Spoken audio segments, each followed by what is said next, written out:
Hi అండి, అందరికీ నమస్కారం అండి. అందరూ ఎలా ఉన్నారండి? బాగున్నారా? ఈ రోజు అయితే సొరకాయ రొట్టె చేసి చూపిస్తాను మీకు.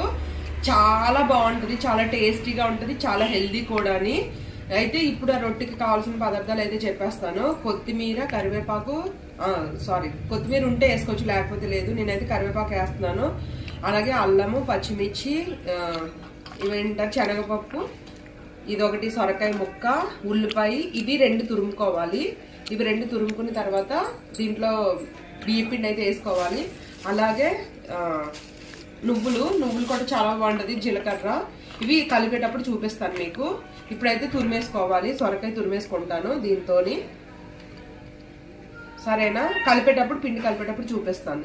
చూడండి, పిండి అయితే ఇలాగా జల్లించేసుకొని ఇందులో వేసుకున్నాము. అలాగే సొరకాయ తురుము, ఉల్లిపాయ, శనగపప్పు, కరివేపాకు, పచ్చిమిర్చి, అల్లం ముక్కలు వేసాను. ఇవి మంచి కలుపుకోవాలి. అలాగే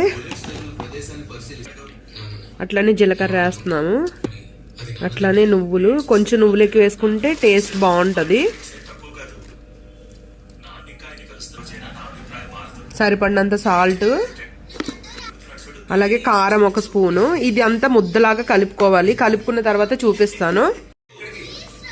మొత్తం ఇదంతా ఇలా నీట్గా ముద్దలా కలిపేసుకోవాలి. సొరకాయ పిండి ముద్ద అయితే ఇలా కలిపేసుకొని వదిలేసుకోవాలి.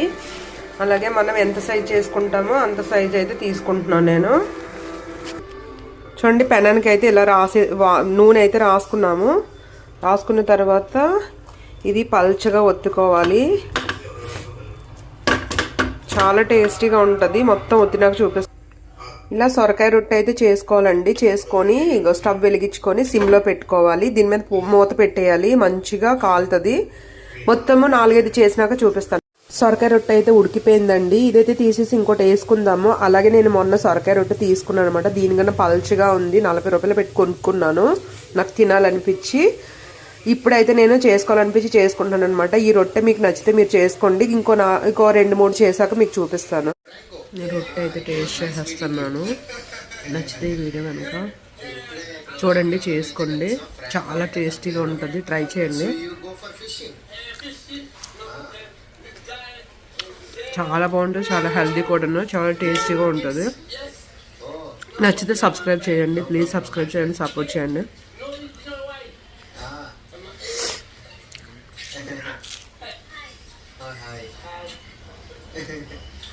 Okay, I will just go there and see.